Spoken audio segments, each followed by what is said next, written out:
Hello everybody, Super Dude here, as usual. I mean, it is my channel, but unlike the usual, I've been in a bit of a slump with games recently.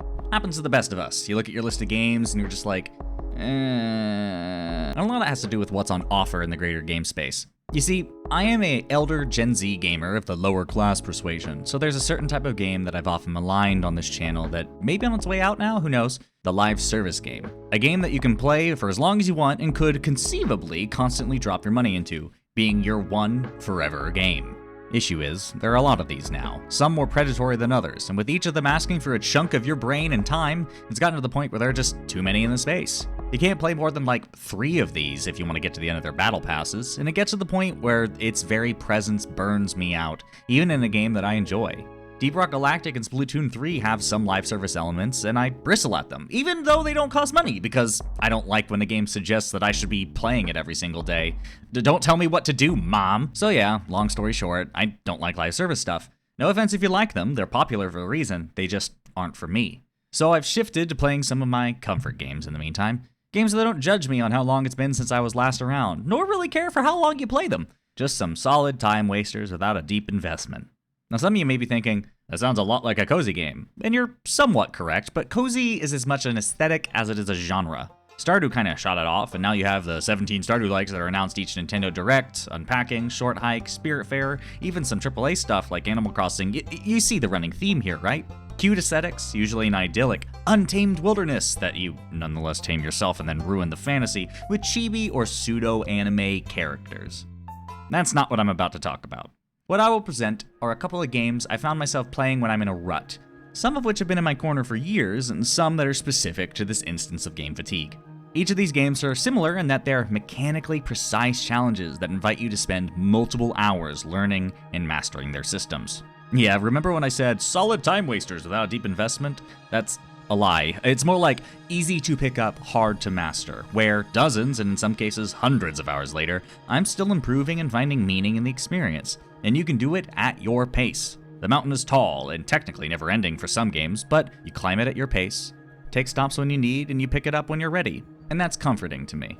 I hope you find something to enjoy in these games yourself, whether you get tired of the more ambitious or consumptive games in your library. These are my cozy games, which I'm gonna call mastery games. There isn't really a name for this genre, seeing as it's more or less a progression style, so mastery games. Hopefully you find them enjoyable as well. First on the list is the most recent addition, as well as the most commanding of my attention currently, Dicey Dungeons. Released originally for all flavors of computer in 2019 and slowly releasing on everything else over the past 5 years. Just last year saw its release on the last major console remaining, so this game is super accessible to any who find it interesting. It is the latest game developed by Terry Kavanagh, who made other indie classics such as and Super Hexagon, a game that melts my brain to play for any amount of time. For those curious about the genre, Dicey Dungeons is a roguelike deck builder, but that title may be a little unparsable if you're less familiar with game genres, so let me explain. Roguelikes are games like Rogue, procedurally generated environments and enemy encounters that change every time you boot the game, and upon death, you lose, the game state is wiped, and you start from the beginning. These games tend to be brutal romps with a greater focus on mechanical execution and less on story elements, though there are always exceptions. There's been a lot of iteration on this genre over the years, such that a lot of our preconceived ideas of what makes a roguelike are constantly brought into question. So just keep in mind that my definition isn't going to be everybody's, but at a base level, roguelike games must have procedural generation and permadeath, and even that last bit is somewhat wiggly. That's the bedrock assumption of the roguelike. Without those, what are we even doing here? The next genre tag is deck builder, which is pretty self-explanatory. You're building a deck of cards. These cards represent the actions you can perform, and the game really consists of effective use of your deck to face whatever challenge lies before you, as well as pruning your deck, removing the chaff to keep your cards consistently useful and complementary to each other. Something I am pretty bad at. Though games with this mechanic go back a ways, with some of the earliest versions of this being games like Kingdom Hearts Chain of Memories, this subgenre really gained steam with the release of Slay the Spire, which came out in 2017. After that, it was the new hotness in game design for a spell, with multiple games releasing with some form of deck builder contained within them, including some games I've already talked about on the channel. So Dicey Dungeons is like Slay the Spire, Monster Train, One Step from Eden, Potionomics, one of many in a game design fad. But what makes this one worth talking about compared to those others? Well, to answer that, let's finally get into the game. Dicey Dungeons is a game show within the game where the host, Lady Luck, brings a contestant to play for the chance at their heart's desire. She then turns them into little dice people and sends them to infinitely pursue their goal in the dungeon below. Here, you fight. Everyone, continuously pushing deeper into the dungeon to find the boss at the center, and when you defeat them, story stuff happens, but I won't be getting into that in this video.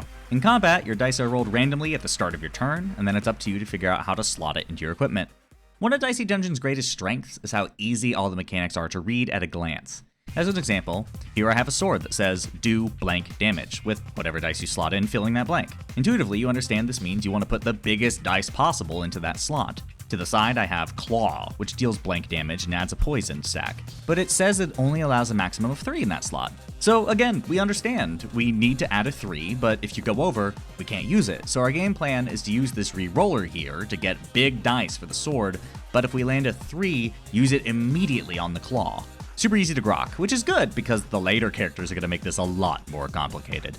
The enemies operate under the same rules as you do, rolling dice and trying to slot it into their equipment, with each enemy having a different game plan. There are enemies that can only use their odd dice, enemies with high DPS that throw their huge dice at you and junk the rest. One of my favorite designs is this gargoyle that wants to roll high, and then each time it slots a die, it damages you and returns a smaller die, hoping that die becomes a 1 so it can put it in the center to lock you down, preventing you from using your dice on your turn. As a consequence of the game's fuel being dice, your turns are incredibly random, as are the enemies, so it's all about ensuring you make the most of your cards, dice, and either mess with the enemy's turn through status effects, or just cross your fingers and hope they don't roll doubles. Damn it, not again! Upon defeating an enemy, you gain money for use in the various shops in the dungeon map, and experience which contributes towards level ups, giving you extra health as well as either more dice to roll, representing more actions on your turn, or new equipment. You also regain all health lost upon a level up, so you should think strategically on who you fight at what time to regain your health at key moments. Not only that, but you also want to consider the layout of the map. If there are health items, shops, or upgrade points behind this enemy, you may want to get rid of them so you can access that stuff now. There's a lot of strategy that can go into your movements on the map, when you level, what you will want access to, as well as what's the best order to face your foes, which obviously requires intimate knowledge of each of the enemy's inner workings, which will take a few hours. This enemy is a high DPS monster, so anytime he shows up, your health value will be a major factor in your decision making. Contrasting with this enemy, who deals no damage at all until they kill you in one shot, meaning fighting them is a question of your own DPS. Can you hit them faster than they can charge their one attack? Consider when to buy, when to trade, who to fight at what moment, and how to reveal objects on the map so you can best capitalize on advantages are all key factors to success that have nothing to do with the fighting portion I already mentioned. Now that I've dug deep into the game's Sans characters, let's talk about each of the dice people you can control. The warrior is the simplest of the dice. His equipment favors big numbers, with his re-roller giving you a second chance at those numbers if the game doesn't cooperate, reinforcing his role as a pure damage character. When characters take damage, that damage contributes to a limit break, which is different from character to character. The warrior's is Fury, which makes whatever action the warrior performs next happen twice, further bolstering his damage dealing capabilities. Next, the thief. Thief's equipment is much more restrictive, often having a limit at how big the dice can be that slots into it. But they can be reused, unlike the warriors. Pairing that with his limit break unlucky roll, which gives him 4 extra 1s to use, and we can see that the thief is a bug bite fighter, dealing loads of small hits over time. He also steals 1 random item from the enemy combatant for the turn, which adds even more chaos to your game plan. Manipulating his dice and dealing numerous hits per turn, the thief excels at applying status effects and keeping himself afloat through tenacity alone. Onto the robot. The robot starts its turn with no dice, instead having a counter to the side which spits out dice when prompted. This CPU, as the game calls it, works like a minigame of blackjack. If you go over, you bust, losing all of your equipment, but if you land on your limit, then you hit the jackpot, giving you a choice between a couple of free moves. Rather than the previous character's kits allowing you to see all of your possible options and making informed choices, this time you're only given 1 dice at a time, and you need to consider if it's worth risking your equipment for another die. Pair that with the robot's equipment changing per extra die rolled, or if the jackpot is in play, and there's a strong risk-reward in holding onto your dice for a lucky roll. The robot's limit break automatically hits the jackpot though, so you can short-circuit this risk if you'd really like to push your equipment to the limit. Pun intended. You'll note that we started with a perfectly consistent character, introducing chaos to the thief's stolen equipment. Now I get to curse you, you son of a bitch. And now we have a risk-reward sequential dice roller for the robot. With each subsequent character, decisions become more and more chaotic with options you can't account for. And trust me, the chaos is only going to get worse with my favorite character, the Inventor. The Inventor starts off with a gadget that takes up no space on her board and can be used for free, which is nice. However, at the end of each combat, she scraps a piece of equipment and turns it into a new gadget, bringing a new free object into each new engagement, but destroying the original tool in the process. To offset this, there are even more chests on the map for her to gather equipment from, but this also means the Inventor has an extra layer of decision making to her map movements. If two enemies are placed in a row with no equipment to be gathered between, will you lose out on the damage you need to complete that second fight? What if you're particularly married to your equipment? Better find some junk to throw away so you can keep your good stuff. Your limit break is Focus, which turns all of your dice into 6s. Not the most mind-blowing LB, but it's useful for making big damage. Overall, the Inventor is a more movement-oriented fighter, whose map decisions affect her combat effectiveness from engagement to engagement. The hardest of the characters is the Witch. The Witch has 4 equipment slots compared to the usual 6, but goes about using her tools in a completely new way.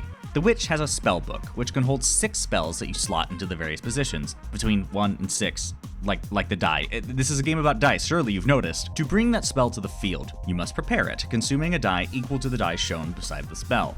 You can then bring it to the field, which only then allows you to use it like other characters normally do. This means the Witch is even more at the mercy of her rolled dice, as she needs 2 different conditions to be met to cast a spell.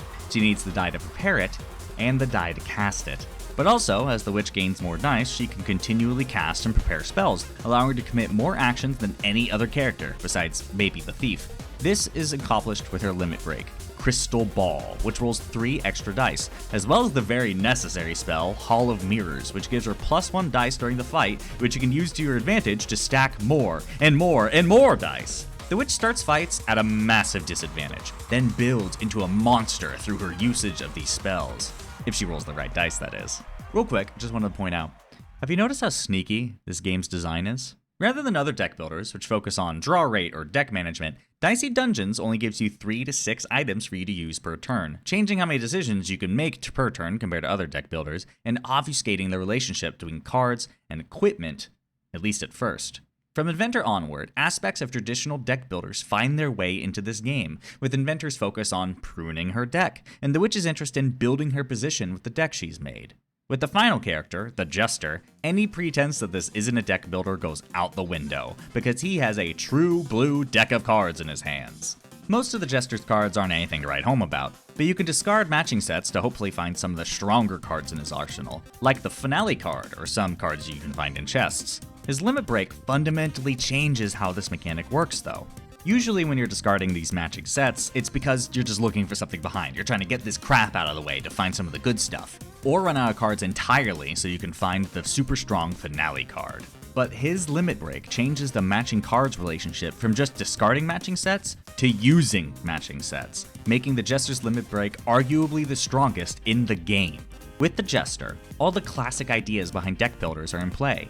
Deck management, and considering choices to set up other cards for later, synergies, as well as pruning your deck to keep it clean, strong, consistent. This is the game removing the training wheels and asking you to apply everything you've learned to a true deck builder. And as someone who really struggles with the decision-making required in this genre, the training I'd received before this gave me the knowledge to win as the Jester. Quite handily. It felt good. That's what this game is in essence, a deck builder for dummies, but it cranks up the heat from character to character until you're just playing a classic deck builder, this time armed with knowledge built from previous characters. And it doesn't hurt that the Jester happens to be one of the strongest characters in the game. It feels like a victory lap of design congratulating you for figuring out the deck builder with a character who can really blow enemies away with his abilities. Even after you reach the Jester, the game further tests your knowledge with challenges tailored to each die. Each character has 6 episodes that go from changing the mechanics to souping up the enemies, with the final episode going even more random, applying extra rules for each floor you descend into the dungeon. Beat episode 6 for every character, and you can play the final episode, which even here brings a completely new mechanic you've never seen throughout the game so far, and that's saying something since you've completed at least 30 missions to get here. There are also the bonus episodes, like the Halloween special or the Reunion special, showing new mechanics and challenges further than the game's original 37 missions. There's a lot to dig into here, and you can always put it down and return to it on your own time. Just loads procedurally generated, random challenges to sink your teeth into. But this does raise a question. Is this really a mastery game? 37 plus missions sounds pretty finite to me. This game doesn't have hundreds of thousands of potential hours in it. And that's very true, you got me on that one. And may I say, you're very quick on picking up on that. Have a cookie. True, this is no mastery game, but it is the on-ramp to the much more intricate experiences found in Slay the Spire and further. If, like me, you are too bad at these games to really enjoy them, Dicey Dungeons is a quick game that you can beat within 100 hours that'll teach you the ropes of the genre before ascending to the stronger bouts. This game is the training montage on your road to mastery, and in playing this cute but intricate little experience, it prepares you for the greats that have come before and after. Or just stay here and play Dicey Dungeons here with me. I like this one, it's so easy to grok, and I hope you'll enjoy it as much as I do. For the next game, let's turn up the heat. I completed Dicey Dungeons' original content in roughly 51 hours, and honestly, that's kid shit. A single playthrough of Elden Ring lasts longer than that. No, we gotta go to a true mastery game. Let's talk about a game that, despite over 170 hours of playtime across 6 years, I've never truly beaten. Starting with the same roguish origin as Dicey Dungeons, but running in a completely different direction, this game is probably the one I most consistently return to on the PC.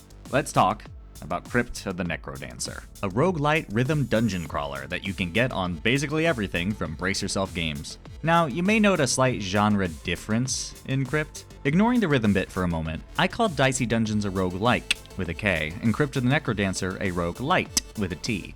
What's the difference?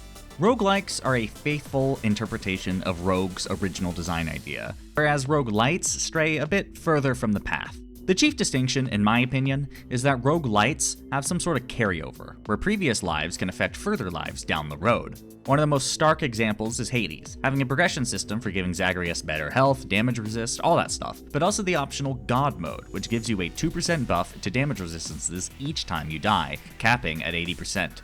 This serves to make the traditional mechanical difficulty of the roguelikes more accessible to everyone, not just people who want to put their nose to the grindstone. And I, for one, am happy this exists for the people who want it. But a form of progression of any kind from run to run goes against the tenets of roguelike, so we call them roguelites. Most rogue-style games today are in this category, even some of the more famous ones like The Binding of Isaac. Getting extra unlockables for beating the dungeon at subsequent rounds? That's a roguelite. My favorite rogue-style game ever, Enter the Gungeon, is also a roguelite for similar reasons, giving you the ability to purchase items and guns for use later in the gungeon, which is also how Crypt does its progression. Some people may disagree with my rather dogmatic interpretation, and that's fine. If you have a different interpretation, feel free to shout it out in the comments. Maybe you'll even change my mind. To discuss the rhythm part of the genre tag, let's get into the story. Crypt of the Necrodancer centers Cadence, looking for the crypt for reasons revealed later. Though she doesn't realize it, she shortly dies from a fall upon arrival at the crypt, prompting the Necrodancer to arrive and cast his magic on her heart, compelling her to follow the rules of the dungeon. From here, she descends to find both loot and answers to her past in the Crypt of the Necrodancer. Cadence's heart has been compelled by the Necrodancer's magic to beat again, but this heart beats to the music. Each action performed in Crypt must be done to the beat of the level song, as do all of the enemies. If you get hit or drop off the beat, you lose your combo, which isn't a terrible consequence. Perhaps a worse consequence is that all the enemies also move to the beat, whether you do or not, giving them extra turns to surround and destroy you. So you better get moving. You move through the dungeons, looking for the exit room, which normally houses the boss on that floor for you to beat. Once you've done so, the way down opens, allowing you to progress to a new floor and a new song. But like any good rogue game, bum rushing the end will leave you unequipped for the bosses found deeper. So it pays to be thorough. Maintain your multiplier for extra gold and open chests to find new items, rings, shovels, consumables, weapons, and more. Issue is, it's so hard. If you must move to the beat of the music, then you have milliseconds to make a decision regarding your next move. On the first floor, this isn't the worst thing, because the enemies are simple and rarely numerous, but it'll quickly get worse. This dragon can breathe fire in a horizontal line that is very likely to kill you at low health. You see the charge up, you hear the breathe in. Considering this information, the right option is to head north or south to get out of the line of the fire. But since you have roughly 4/10 a second to make that decision and send that signal to your fingies, are you actually gonna pull that off? Not on the first try you aren't. In reality, you're probably gonna die to this thing 4 or 5 more times until you get the muscle memory down. At higher levels, the game requires that muscle memory to perform the moves necessary to beat the foe before you, which can be short-circuited with better gear.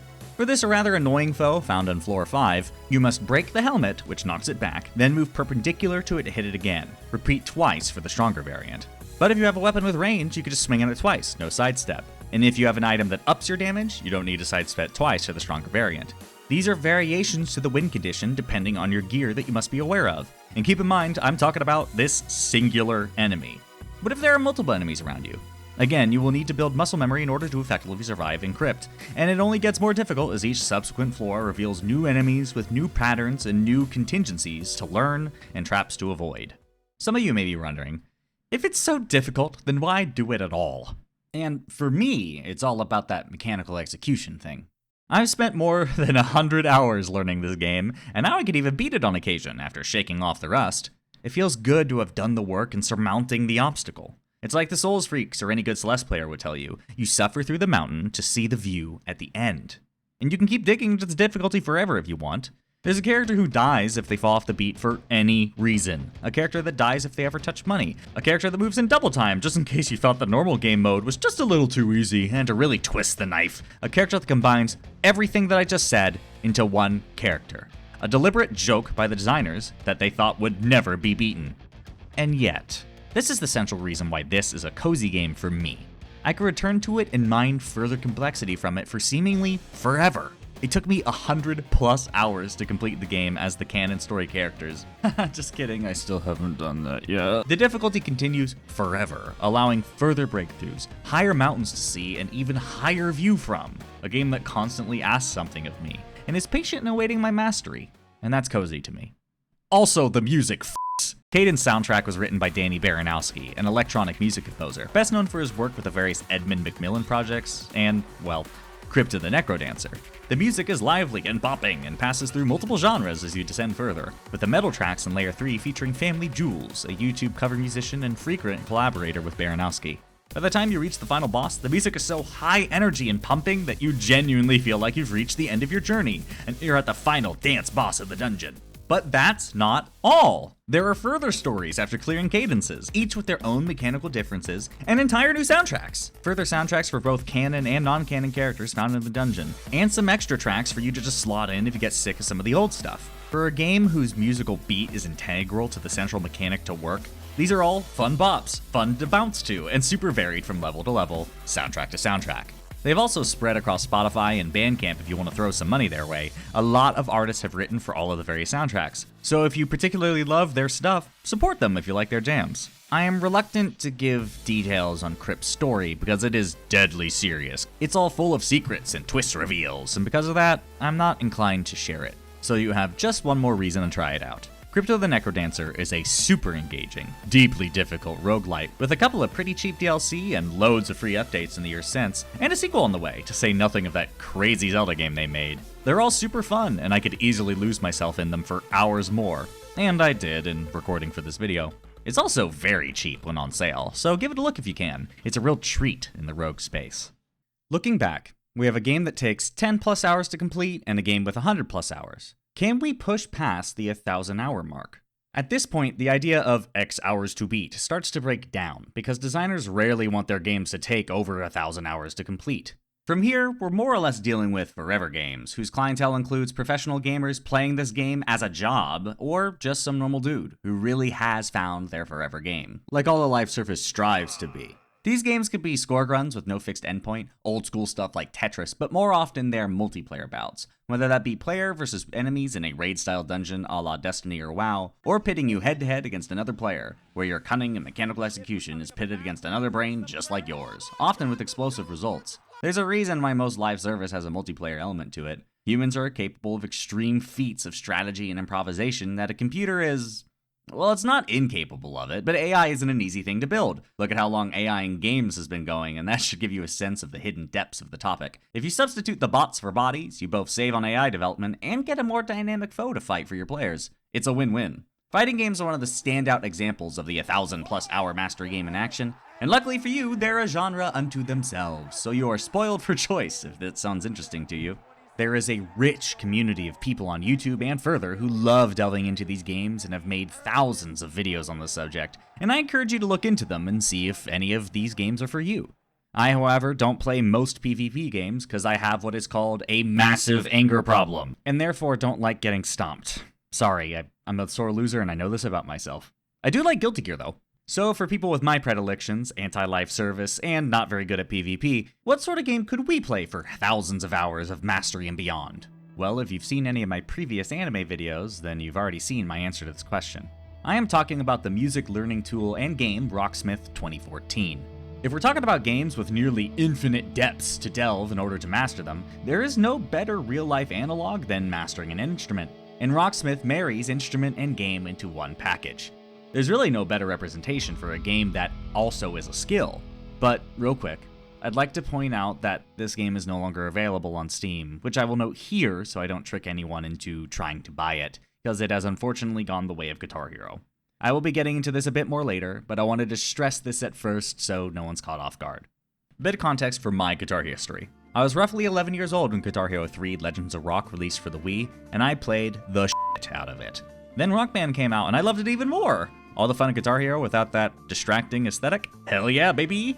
Our household was avid consumers of Guitar Hero and Rock Band, but like most of the world, we fell off of it when they oversaturated the market, with 2 or 3 games releasing per year. How was anyone supposed to keep up with that? So the collective public didn't bother, and the genre dissipated. Guitar Hero tried revitalizing the industry a bit later with Guitar Hero Live, and changed up a controller to more accurately represent chord structure, but that didn't take off either. If you want the full history, the now defunct Waypoint has an oral history of Guitar Hero article, which is quite long and a fun read, written by Hester, who has actually gone on to make it into a book, an even fuller history, which you should still be able to back if I release this at a decent time frame. Links below for both of those, as well as this Liam Triforce video from pretty recent where he literally played all of them and rated them. But with the genre dead and no new ones coming out, what are fans of Guitar Hero to do to get their fix for this long dead genre? Well, there's a community of people who took it upon themselves to make a game capable of handling all of the disparate tracks from all of the Guitar Heroes and Rock Bands and whatever fan-made stuff exists into one location, which is called Clone Hero.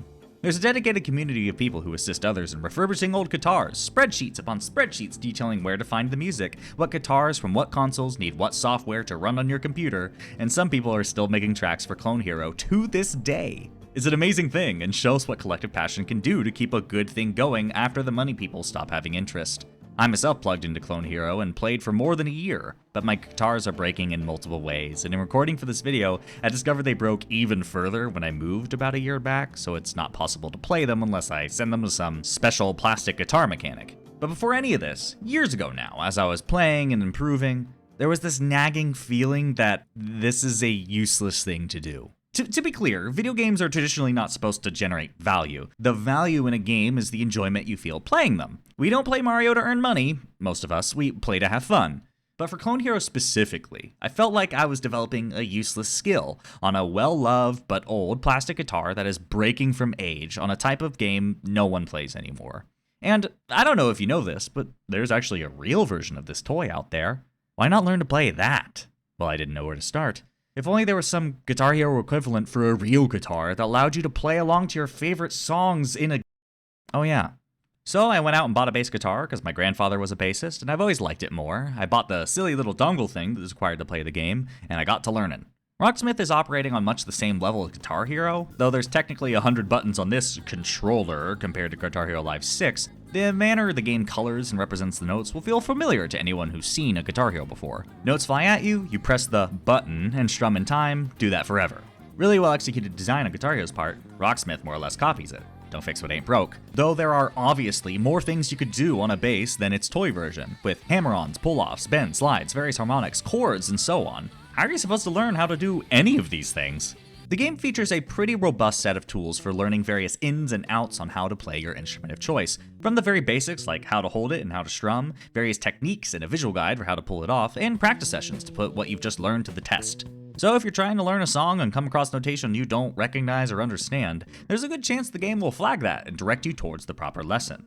There are also more traditional games that test your knowledge of various subjects with an emphasis on speed. Hit the right note, hit the right string, bend to the correct position, play the scale, all put to a video gamey context to make it feel less like practicing, though, in my opinion, I really don't see how useful any of this is. On to the actual goal of Rocksmith.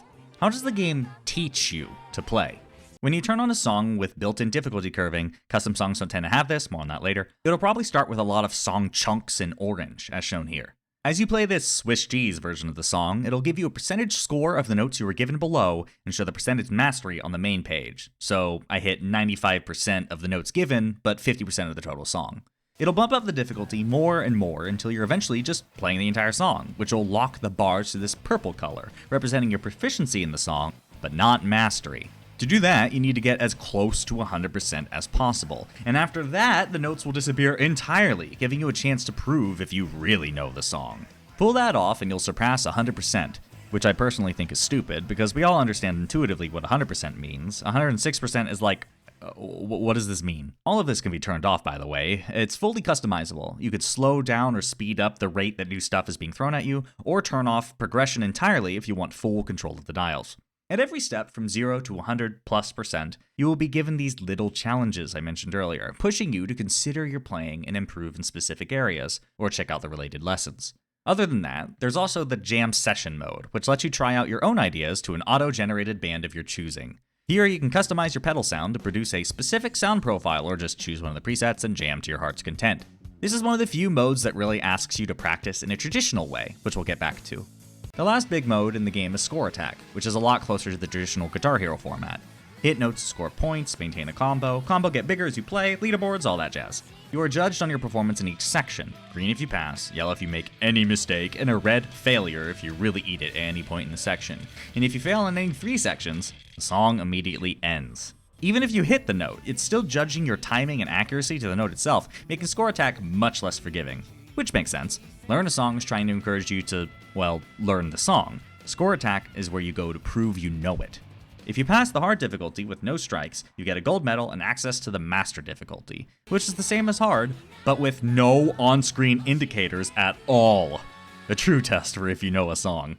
The original lineup of songs is pretty sparse, but a lot of Rocksmith DLC is still available on Steam for a limited time before they tear it down, and there's also the Custom Forge, a forum of creators and curators of Rocksmith custom songs. Just like with Guitar Hero, Rocksmith has garnered a fan community that helps keep the game alive even after Ubisoft has moved on to other Rocksmith properties. You can find plenty of custom songs in their databases, still being updated with new songs daily, as well as user-friendly features like warning if a song is broken or safe to download, and what instruments it works for. I myself have made a couple of customs, mostly stuff for Guilty Gear or anime, because no one wants to add bass tracks, so I did it my damn self.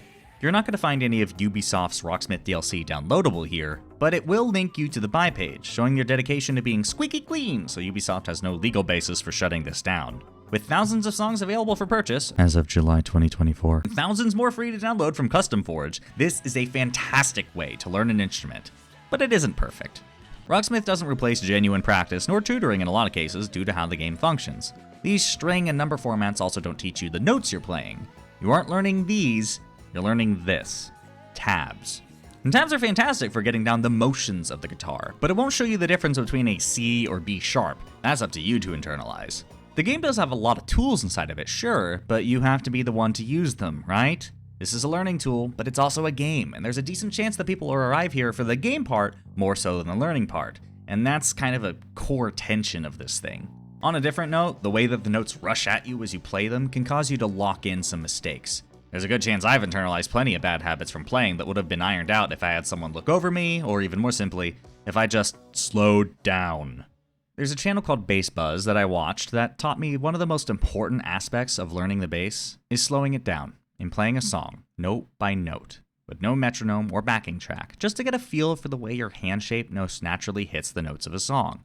Get comfortable, listen to your body, and internalize the motions specific to your bass, your hands, and add a healthy dose of proper technique before you ever turn on the metronome or the song. Like most things in life, the secret to success is a lot of practice and time. In Rocksmith, while obviously geared towards learning an instrument and is invested in you doing so, it doesn't want to bore you with things like slowing down. Rather than slow down and feel out the notes, Rocksmith strips out the notes and gives you more runway to see what's coming, and then will slot them in little by little in subsequent plays. Certainly feels cooler to operate this way, but I'm not sure if going full speed with a Swiss cheese version of the song really helps you to internalize the hand motions you need to be making. For a song with more varied note patterns, it may even be detrimental to your complete understanding of the song. In this way, one of the most valuable tools Rocksmith has for genuine learning is the session mode. Even if it's the least flashy thing here, it's what will be most useful for your improvement overall. Now, to be fair to the other tool sets, you can slow down individual sections and practice them in learn a song mode, but that's still on a metronome. Perhaps what I'm about to say is obvious, but while Rocksmith is a super fun way to play the bass, it doesn't replace genuine practice, and it requires your own discipline in how you use Rocksmith. use section mode more than the others, use the learn a song's metronome to speed up slowly, and eventually work your way off of Rocksmith entirely. Because it's not like Commander Meow just bopping on a tab rail on stage. No, he's just playing the bass. But maybe I'm missing the forest for the trees. I'm no rock star. I have no ambitions to be one. I play Rocksmith to have fun more than hone my craft to be the best. I'll settle for having fun learning the instrument. And if we're being honest, it's what this game was made for. And if you're in the same boat, then Rocksmith 2014 will absolutely do that for you too. Or would have done that for you.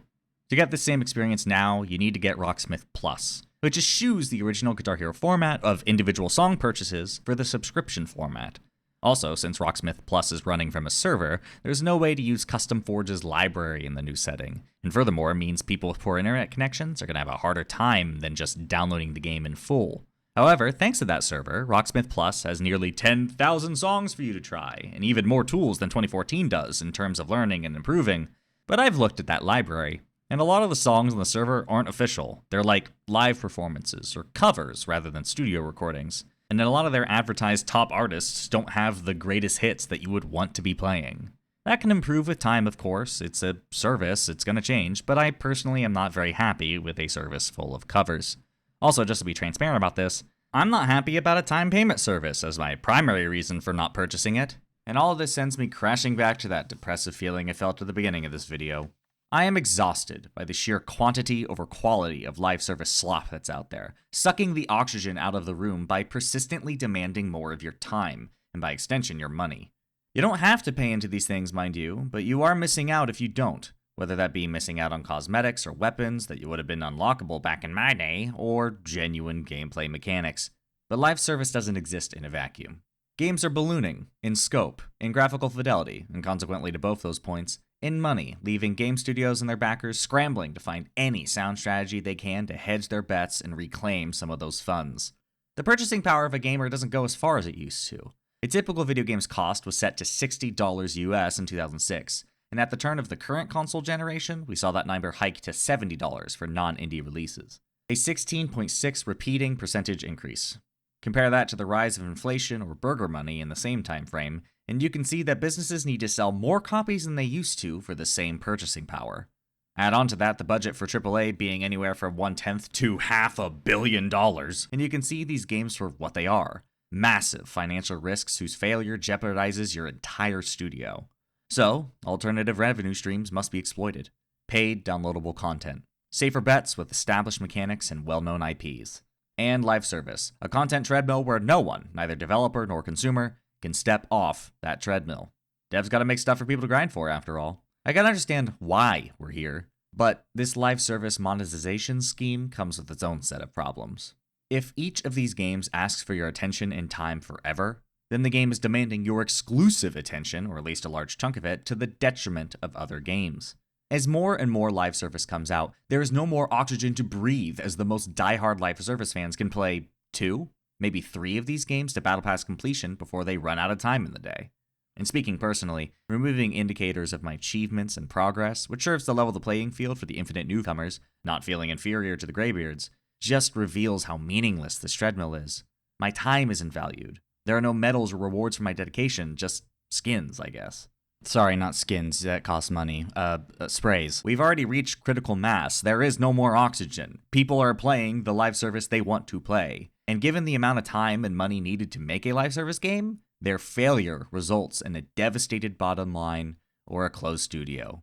And this dovetails nicely into the problems of the game industry at large, where money is pooling into the biggest releases. Studios are closing and layoffs are numerous and often, with games becoming increasingly predatory in the hopes of clawing back their investment through whales or unsuspecting players. I can understand financially how we got here, and obviously the inflation squeeze of last year plays a huge part in this, but this is a symptom of an earlier wound, and now it's starting to fester. But hey, with some high-profile live service flops and basically the entire industry melting down at the moment, I don't think it's controversial to say that change is imminent. And while we don't know what that change will be, I live in the present, same as y'all, I hope that it leads to better workplaces, better business practices, and a healthier industry. Live service is not the answer, at least not this many. Budgets must shrink, ideas must be explored. For a creative medium to flourish, ideas must be allowed to grow, and potentially fail, and I don't think it's the indie scene's role alone to innovate and fail. AAA studios could do the same if companies didn't put so much weight on their shoulders. Let them make some AA. Let them try some things. Or let them develop over a longer point in time, but I know that we are as much a problem here as the companies. We also need to make a change. This phrase, this sign, has never been a joke, and is a way forward. An idealized one, but maybe a better way. We haven't tried it yet. Why not try it? Because what we're trying now certainly isn't working. So let's listen to smarter people than I when they talk about how to make this ideal a reality. Like unionizing. In contrast to the modern live service trend, mastery games have loads of content for me to pluck away at, and there's no judgment when I turn them off. I play these games because I want to, and I stop on the same whim. Rocksmith Plus is a game with even more music, thousands of songs in their library, but on a subscription. Rocksmith 2014 was a one-time purchase along with loads of free labor behind it from dedicated fans. Ubisoft knew what the better deal was, so they took it down in favor of their newer, more lucrative service. While they had every right to do so, it was their game after all, it still leaves a bad taste in my mouth. None of these games that I play are cozy in a traditional sense. None of these are relaxing or easygoing experiences, or just number crunchers going up forever. Each of these games are dense mechanical mountains to climb, some in a video gamey sense, others in the very real, you are learning a skill sense, and I enjoy that difficulty. But unlike many of the current games following market trends, I could take a rest on the side of this mountain for as long as I need. Hopefully I get out of this slog somewhat soon and go back to enjoying the new season of DRG. It does look pretty cool, I'll admit. But regardless of the new hotness, I know there are a treasure trove of older games that don't care if it's been years since I've come around. They'll be fun just the same. So I hope you try out some of these powerful rogue-style games for as long as they're still on Steam, and to Rocksmith 2014, here's to you. You were replaced for having too much value for the consumer and not enough for the producer. If only there was some other way to play it now. Well, there's definitely no way to do that anymore, so I wouldn't bother looking up or anything. I would never lead you astray. There's no way to play the game. Definitely. Don't look it up. Don't look it up. Don't look it up. It's fine. It's fine. A lawyer is not holding a gun to my head. I am saying this of my own free will. Definitely. I would never lie to you. But that is the video. Thank you for watching. Sorry for going on a tirade there at the end. I did warn you that I have feelings. I was honestly holding back. If you like what I do here and would like to support me further, consider becoming a patron, which allows me to push money back into the channel and make a meaningful difference in producing these videos. For an example of your impact, I live in a rural area and am in a continuous struggle with my internet connection. For rural communities, Starlink is far and away the best service for the price point, but that $400 to $500 install fee is a lot to swallow. Patreon support is currently going towards financing that, which removes nearly all of the hoops I need to jump through to make video creation possible, as well as making streaming a possibility again. I do have a Twitch, I just can't use it because my internet deal doesn't hold up to snuff. Regardless of my pitch, you've made it to the end of the video, which makes you, scientifically speaking, awesome. Thanks for that. Make sure to try some of these games, they're cheap and loads of fun, and I hope to see you again soon. Thanks, love you, bye!